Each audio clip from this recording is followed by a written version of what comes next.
देखें जी, आखिरकार जो पाकिस्तान और इंडिया के दरमियान जो जंग हुई और जिसकी पाकिस्तान में बड़ी एनालिसिस की गई, मुख्तलिफ लोगों ने मुख्तलिफ तरीके से उसकी एनालिसिस की, उसको इंडिया की असेंबली ने भी डिस्कस करना शुरू कर दिया। लोकसभा में ये डिस्कशन हो गई और राज्यसभा जो उनका जो अपर हाउस है, अब वो मेरा ख्याल डिस्कशन उसमें चल रही है। तो ये एक बड़ी ही इंटरेस्टिंग डिबेट है जो वहाँ पे पिछले कुछ दिनों में हमें नज़र आई, जिसमें बड़े ही तरीके से हमें समझ आती है कि जो जमहूरियत है बेसिकली उसकी असेंस असल में है क्या। हमने ये देखा कि जो ऑपोजिशन पार्टीज़ हैं वो जो रूलिंग पार्टी की जो लीडरशिप की जो स्टेटमेंट्स हैं उनको उन्होंने यकसर मुस्तरद कर दिया, चैलेंज करती हुई हमें नज़र आई।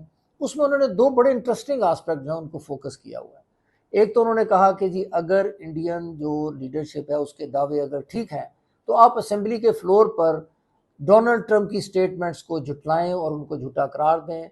29 टाइम्स ही सेड, 29 बार उन्होंने बोला कि भैया मैंने सीज फायर करवाया है।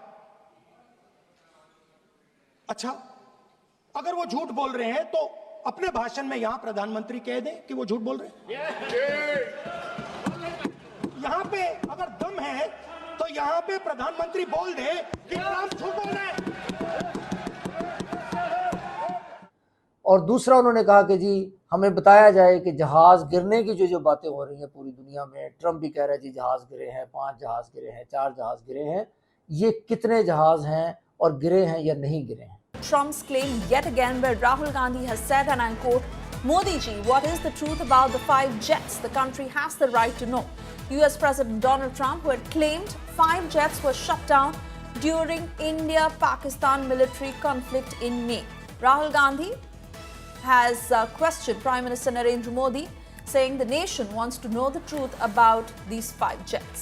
इससे अगर हम ये देखें तो जितनी भी अभी तक स्ट्रेटेजिक एनालिसिस हुई है इंडिया और पाकिस्तान वॉर की, इसका जो जवाब है, इस सारी एनालिसिस का जो क्रक्स है वो इन दो एस्पेक्ट में ही हमें नज़र आ जाएगा। क्योंकि अगर इंडिया की जो लीडरशिप है वो ट्रंप के दावों को झुठलाएगी तो होगा क्या? उससे ये होगा कि जो इंडिया की जो अपोजिशन पार्टीज है उन्होंने इस बात का इजहार भी किया है अपने जर्नलिस्टों से बातें करते हुए कि अगर इन्होंने ट्रंप को क्रिटिसाइज किया या ट्रंप को झुठलाने की बात की तो प्रोबेबली वो फिर और बातें जो है वो खुलकर बताएगा। तो इस तरह ये एक बड़ा इंपॉर्टेंट पॉइंट है कि जो ट्रंप दावे कर रहा है उसको चैलेंज किया जाना चाहिए या नहीं किया जाना चाहिए on the part of Indian leadership. दूसरा, अगर जहाज गिरने की बात होती है तो ये सबसे कंट्रोवर्शियल पॉइंट जो इस वक्त इस सारी एपिसोड का है वो यही है कि जहाज गिरे, कितने गिरे, किसके गिरे, पाकिस्तान के गिरे कि इंडिया के गिरे। पाकिस्तान का एक बहुत बड़ा स्ट्रॉन्ग किस्म का दावा है कि जी हमने 4 या 5 जहाज जो हैं वो गिराए हैं जिसमें बहुत सारे राफेल हैं। तो अगर इंडियन लीडरशिप जो है उसको ये एक्सेप्ट करेगी तो पिछले 2 महीने या 1.5-2 महीने में जितनी बातचीत इंडिया की लीडरशिप जो है वो उनके लीडर्स जो हैं वो करते आए हैं उन सब की नफ़ी हो जाएगी, जो कि एक बहुत ही बड़ा धचका होगा मेरा ख्याल है कि उनकी गवर्नमेंट के लिए। अच्छा, अगर हम ये सारी डिस्कशन को एक डिफरेंट पॉइंट ऑफ व्यू से देखें तो वो ये है कि ये बेसिकली हमें जमहूरियत का जो हुस्न है उसको वो जो जमहूरियत का जो हुस्न है वो हमें नज़र आता है खुलकर इस सारी डिबेट में। ऑपोजिशन पार्टी एक तरफ तो जो रूलिंग पार्टी है उसको समझ लें चैलेंज करते हुए नज़र आ रही है हमें इंडिया में। दूसरी तरफ जब ये डिस्कशन असेंबली के फ्लोर पर हो जाएगी तो पूरी दुनिया में वे जो कंट्रोवर्सी है और जो कि समझ लें सुबह की जो इंडियन गवर्नमेंट को उठानी पड़ रही है इधर उधर पूरी इंटरनेशनल फोरम्स पे, उसका बेसिकली खात्मा हो जाएगा। ये है जमहूरियत की असल बुनियाद और जमहूरियत की असल एसेंस कि जो भी क्रिटिकल पॉइंट है, जितना भी क्रिटिकल है, अगर आप उसको असेंबली के फ्लोर पे आप उसको डिस्कस कर लें तो उसका जो नेगेटिव इम्पैक्ट जाना होता है सोसाइटी पे वो ख़त्म हो जाता है। तो ये जो इंडिया की जो इस वक्त अपोजिशन पार्टी है, ये जो इस वक्त जो काम वो कर रही है, ये बेसिकली अपोजिशन का रोल होता है जमहूरियत में।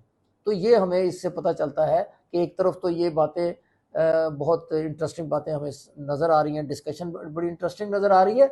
दूसरा, हमें अगर कोई ज़रा डीपली हम उसको देखें तो हमें पता चलता है कि how are democracy basically should work, कि अगर कोई गलत एक्शन, कोई मिस हैंडलिंग गवर्नमेंट लेवल पे हो जाती है तो अपोजिशन फिर उसको क्रिटिसाइज करके बेसिकली उस इशू को न्यूट्रलाइज करती है ताकि उसका जो ओवरऑल इम्पैक्ट है वो किसी मुल्क के स्टेट के स्ट्रक्चर को ना ले बैठे।